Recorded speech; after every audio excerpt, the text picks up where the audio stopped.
the name they don't speak. In every century, there are names that history records in ink, but never dares to speak aloud. Names that seem to carry a weight, a chill, as though the air itself remembers the deeds or the suffering attached to them. One of those names is Anna Maria von Stockhousen. Some call her a noblewoman, some call her a prisoner, some call her a witch, and a few whisper that she was something not entirely human. Her story is not a fairy tale. It is a wound in the skin of history, and the scar never healed. Anna Maria was born in the year 1737 in a small frost-kissed village outside Würzburg, Germany. The village sat nestled in a shallow valley where the church bell's toll echoed off the hills, and winters were long and cruel. Her family's estate overlooked the town, an imposing stone manor, whose towers seemed to watch the people below like unblinking eyes. The von Stockhausens were old money, landowners for generations. Steadfast Catholics whose piety was as much a family heirloom as the silver crucifix that hung in their dining hall. But Anna Maria was different. She did not wear her nobility like armor. She walked among the villagers, spoke with them as equals. If someone was ill, she brought food. If a child was hungry, she found bread. She had a strange, quiet power about her, the kind that made even crying infants still in her arms. Some of the older villagers whispered that she had been born under a star not meant for ordinary folk. They didn't say it as an insult. In those days, being different was not always dangerous. Not yet. When Anna Maria turned 19, she met Friedrich Wilhelm von Stockhausen, no relation before their marriage, though he came from the same noble circles. He was a military officer, tall and sharp-eyed, his face framed by the neat curls of an officer's wig. His reputation was one of discipline and honor. They met at a winter feast, the kind where candles flicker in the drafty corners of the great hall and music drifts like smoke through the air. Their first conversation was brief, polite, but something passed between them. In the months that followed, they exchanged letters. Long, careful, beautifully written letters that spoke not just of duty and family, but of the small human things. The sound of frost crunching underfoot, the smell of fresh bread at dawn, the way the sky seemed to bruise before snow. When he proposed, there was no scandal, no protest. Their families approved instantly. The wedding took place in the great stone church on the hill. The air smelled of incense and melting wax. Outside, snow fell in slow, lazy flakes. There was one detail from that day no one could explain. As the new couple stepped out of the church, an old beggar woman pushed forward through the crowd. Her face was pale as candle wax. She took Anna Maria's hand in her own and whispered something that chilled her to the bone. "You will not die in peace." Then she was gone. No one knew her. No one saw where she went. Friedrich brushed it off as superstition. Anna Maria tried to forget it. The words would come back to her in dreams, in moments when the wind rattled the shutters at night. The newlyweds moved into a castle in Bavaria, not a fairy tale palace, but a fortress of heavy stone and cold, echoing halls. It had been built centuries before, perched alone on a hilltop thick with old forest.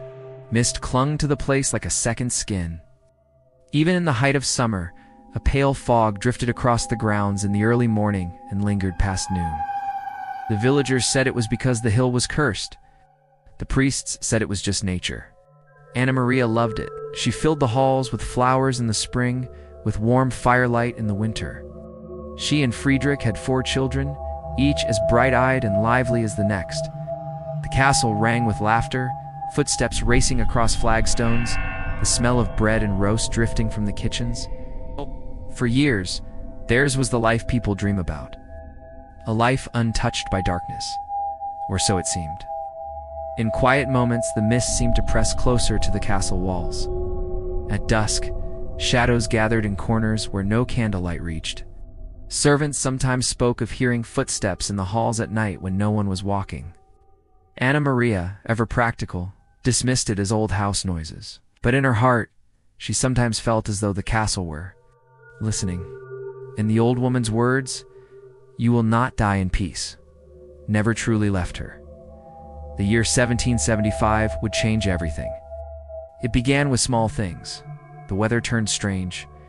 A warm day in February followed by snow in March, spring rains that didn't stop. Then, the crops began to fail. Wheat that sprouted green would wither before harvest, livestock sickened, chickens stopped laying. And on more than one night, the entire village woke to a sound no one could explain, a low, deep hum that seemed to come from the earth itself. Superstition thrives in uncertainty. Old fears began to stir in the hearts of the people. Whenever they spoke of what might be causing their misfortune, their eyes, almost without meaning to, turned toward the hill, toward the castle, toward Anamaria. And somewhere in the heart of the forest, something was waiting. The storm gathers. By the winter of 1775, the castle no longer felt like a sanctuary. The first true warning came in the form of a smell. It drifted through the village streets one morning, metallic, faintly sweet and wrong. Farmers searched their fields, fearing a dead animal, but found nothing. Yet the smell lingered for 3 days, fading only when the first frost set in. Anna Maria tried to reassure the people, sending food from the castle's stores, buying meat from other towns, to keep the villagers fed. Kindness was as constant as it had always been, but kindness could not stop the creeping unease. Then came the sheep. One dawn, a shepherd named Lucas trudged up the slope behind his pasture and froze in place. Every one of his 32 sheep was standing in the exact same position, facing the castle on the hill. Heads lowered slightly as if in reverence. When he tried to move them, they resisted. He had to drive them away with a switch, and even then they kept trying to turn back. By that evening, the story had spread through the village. People whispered about the lady in the fog, though no one would say her name aloud. The strange events began to multiply. The well water at the inn turned black overnight. Not muddy, not foul-smelling, just dark as ink. No one could explain it. 3 days later, it returned to normal. Dogs throughout the village began howling at precisely midnight. Every night, always facing toward the castle. A group of children picking berries in the woods returned pale and trembling. They claimed a woman in a long dress had walked beside them for a time, smiling gently, until she vanished into the trees without a sound. When asked what she looked like, one child finally whispered, like the lady who lives in the castle. And then Father Johann arrived. He came on foot, his boots dusted white with frost. He was young for a priest, barely 30, but his presence filled a room like a burning brazier. His sermons were fiery, almost fevered, and people hung on his every word. It didn't take long before those words turned to warnings. Began carefully at first, speaking of Satan's cunning, of how evil sometimes wears the face of kindness. But soon his meaning was plain. He spoke of a woman who consorted with spirits, who whispered to the dead in the hours before dawn. He spoke of Anna Maria. At first, only a few believed him. Those closest to Anna, those who had seen her charity firsthand, dismissed his claims. But superstition spreads like a sickness, and Johann knew how to feed it. He told them he had seen her in the night, standing barefoot in the snow, tracing symbols into the earth that glowed faintly blue before fading. He claimed to have overheard her chanting in a language that made the hair on his neck stand up. He warned them she was the source of their misfortunes, the failed crops, the sickness, the unending mist. It might have stopped there if not for the child. A little girl went missing one afternoon. Her mother swore she'd only turned her back for a moment near the forest edge. The entire village searched until nightfall, lanterns bobbing through the fog. When they found her, she was sitting calmly on a mossy stone deep in the woods. She said she had been walking with the lady who told her stories and sang songs she didn't understand. When asked where the lady had gone, the girl simply pointed toward the castle. Fear became certainty. The night after the girl's return, a violent thunderstorm struck. Lightning split the sky, and one bolt struck the church steeple. By morning, Father Johann stood in the square and declared it a sign from God. The people believed him. The soldiers came at dawn.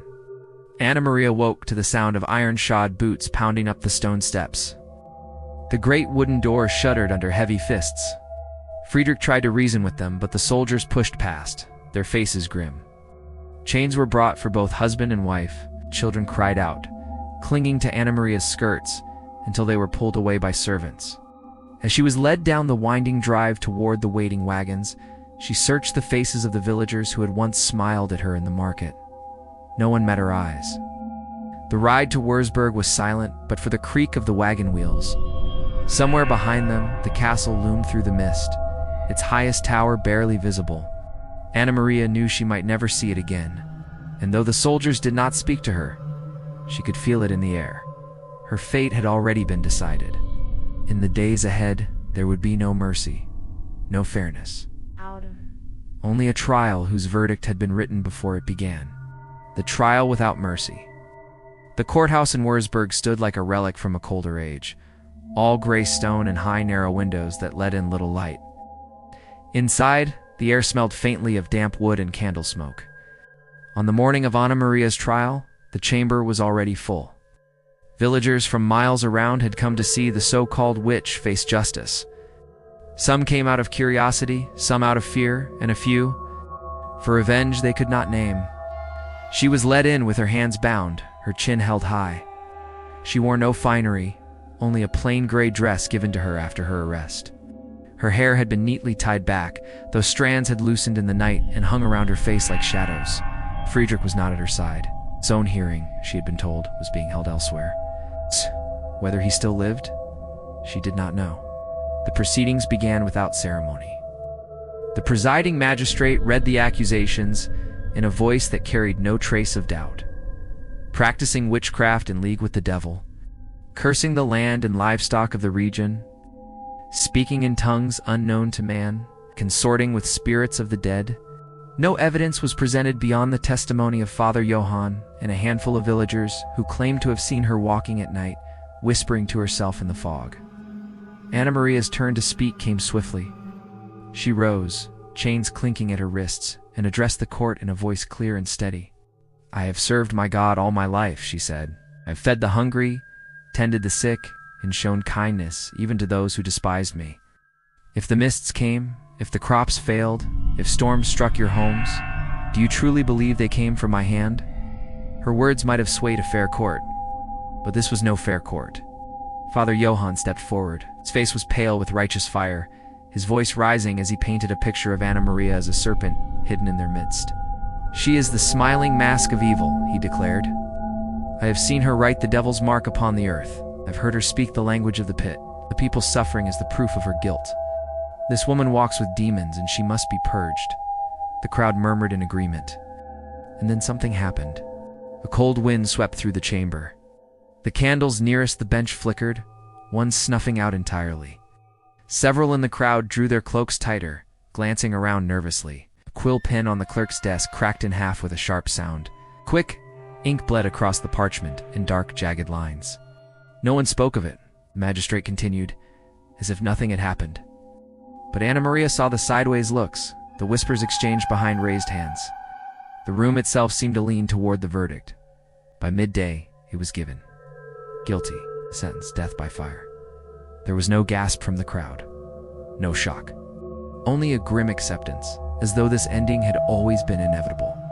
They told her the execution would take place at dawn. She spent the night in a small, windowless cell beneath the courthouse. The floor was uneven stone, cold enough to bite through her thin shoes. Water dripped steadily from somewhere in the darkness. She prayed, though whether to God or simply to something that might listen, she could not say. Outside her door, a guard shifted restlessly through the hours. Once, near midnight, she thought she heard a voice, low and urgent, speaking words she did not understand. When she asked the guard what it was, he looked pale and said no one had spoken. The dawn was gray and damp. The pyre had been built in the square. Villagers gathered in a wide circle, their breath clouding in the cold air. The wood was stacked high, dry despite the weather.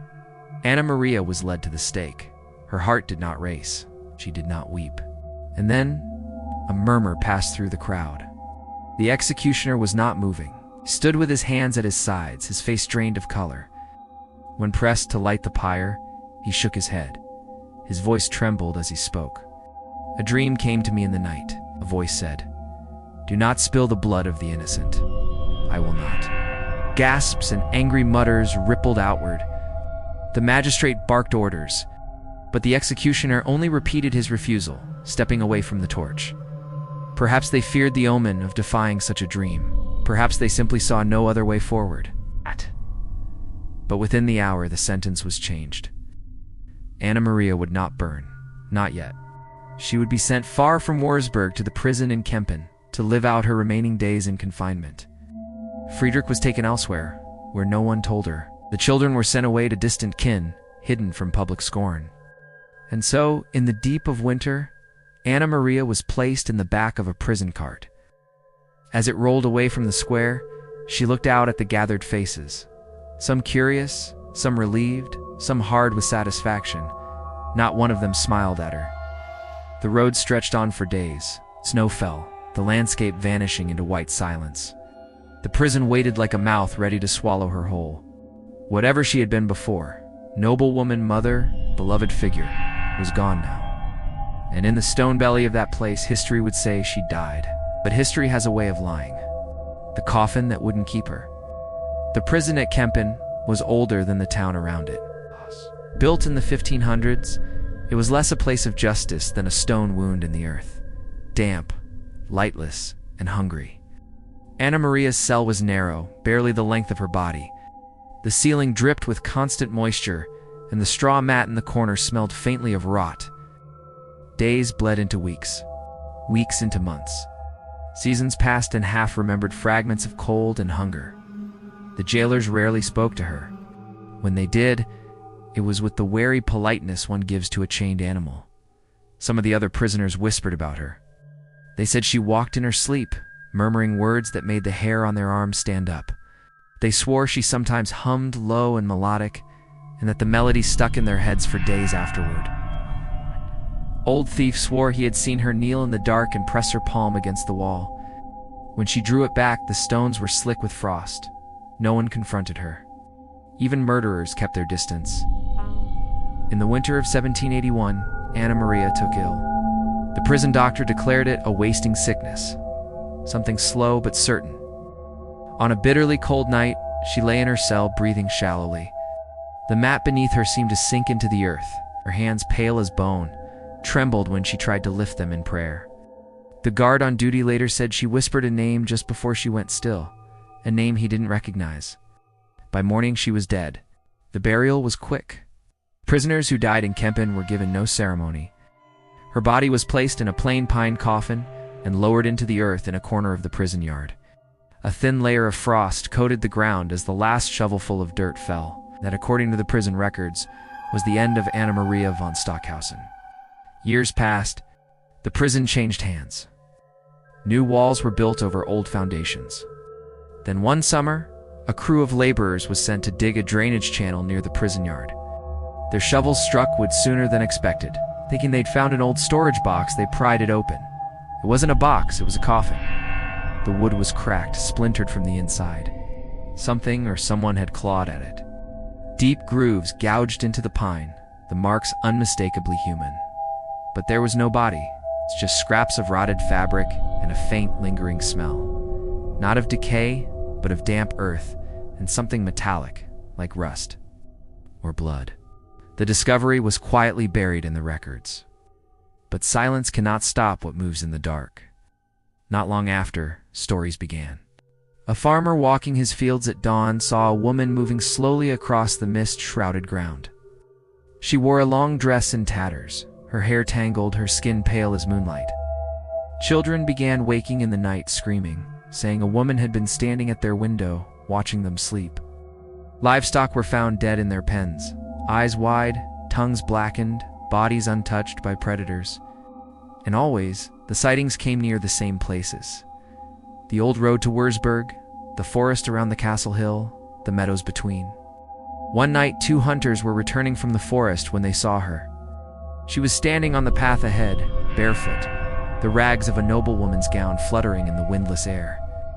Her face was blank, but her eyes burned faintly in the dark. The hunters raised their lanterns. She vanished. Not into the trees, not into the shadows, gone, as if she had never been there. The villagers began to whisper her name again, though only in the safety of daylight. Some claimed she had returned for revenge. Others swore she had unfinished business, some injustice that chained her spirit to the land. And there were those who believed something far older was at work, that she was not a restless ghost, but something that had never been fully human to begin with. One thing was certain, death had not kept her, and the land itself seemed to know it. Fire that wouldn't burn.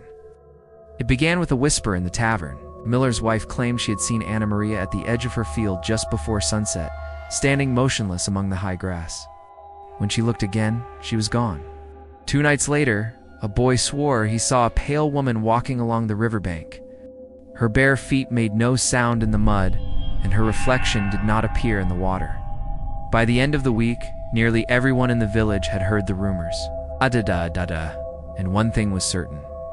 The sightings were drawing closer to the castle hill. The men decided something had to be done. They set their trap in the open meadow, where the mist rolled low and slow in the evening. Lanterns were hidden among the trees, casting strange, shifting shadows. A crude wooden frame built from beams taken from the ruins of Anamaria's old castle stood in the center. They waited. It was past midnight. The fog thickened. A shape emerged. Her gown hung in tatters.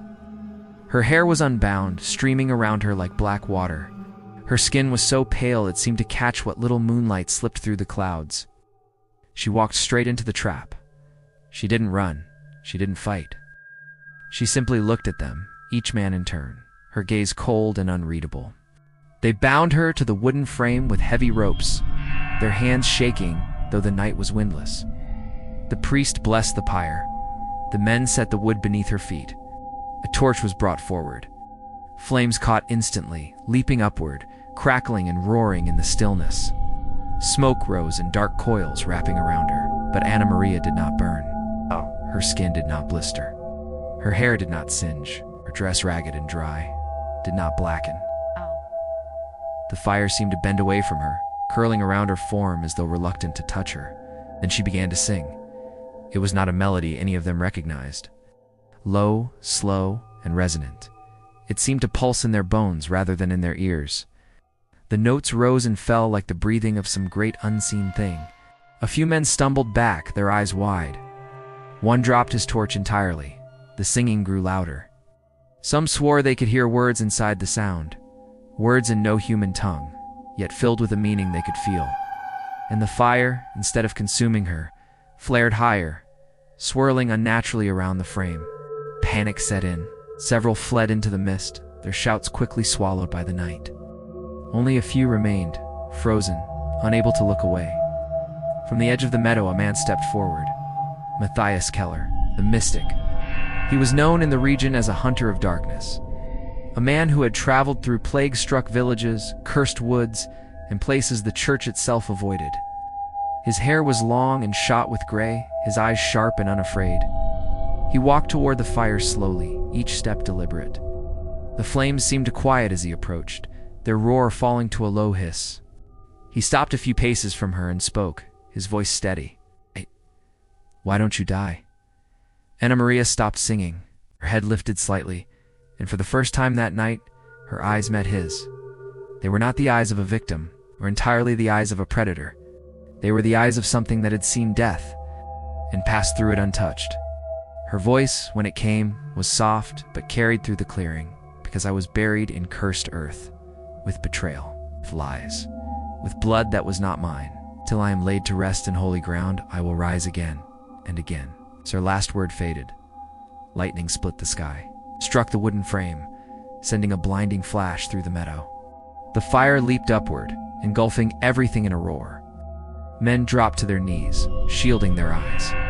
When the flames died down, the ropes had burned to ash. Anna Maria still stood, untouched. The villagers' courage broke. They dropped their weapons, their torches, their faith in the moment. Matthias stepped closer, looking at her not with fear, but with understanding. He turned to the others and spoke only one sentence. "Bury her where she asks." They did not question him. The next morning, they carried her, still bound, still silent, into the forest. Deep in the woods stood a small stone chapel, long abandoned, but still bearing the faint scent of incense. They dug a grave in consecrated ground. Soil turned easily, as if eager to receive her. They laid her in the earth beneath a silver cross, covering her with holy soil and sealing it with a prayer. When the last stone was set, the wind that had haunted the clearing since dawn stilled, and for a time, the land was quiet. The woman without a shadow. For a while, the forest was still. The mist that once clung stubbornly to the castle hill seemed to drift more lightly. The dogs stopped their midnight howls. Crops grew again, and no one saw pale figures at their windows in the dark. It was as if burying her in consecrated ground had worked, had finally stilled the restless thing that walked in Anna Maria von Stockhousen's skin. But history is full of patterns, and some patterns refuse to end. It began again, not in Bavaria, but miles away. A shepherd boy, driving his flock at dawn, saw a woman standing in a meadow. She was dressed in strange old clothes, the hem of her gown wet with dew. She did not move, she did not speak. When he called out to her, she turned her head slowly, and he swore later that her eyes were burning with a faint, unnatural light. He ran. In the months that followed, similar stories emerged. A pale woman at the edge of a forest path, figure glimpsed through the fog on a country road, voice singing an unfamiliar, haunting melody in the dark. The details varied, but there was one that never changed. The woman's feet never left a shadow. In the archives of the old abbey at Würzburg, a scholar found something that would trouble even the most skeptical mind. Buried in brittle parchment and fading ink was a record from the year 1347, 400 years before Anna Maria's birth. It told of a noblewoman. Her name, Anna Maria von Stockhousen. She was accused of witchcraft during the time of the Black Death. She was drowned in the river. She was burned at the stake. She was stoned in the village square. And each time, days later, her grave was found empty. According to the record, she was said to walk without a shadow nor a reflection in the holy water. Other records surfaced. A peasant rebellion in 1523, led strangely by a woman with the same name. Executed, body vanished. A traveler's journal from 1610, describing a pale woman singing to herself on a moonlit road, who disappeared when he tried to follow. Always the same description, always the same name. Raised a question so deep it chilled the scholars who studied it. Was Anna Maria a cursed soul, bound to return again and again through the centuries? Or was she never truly human at all, only wearing the face of one?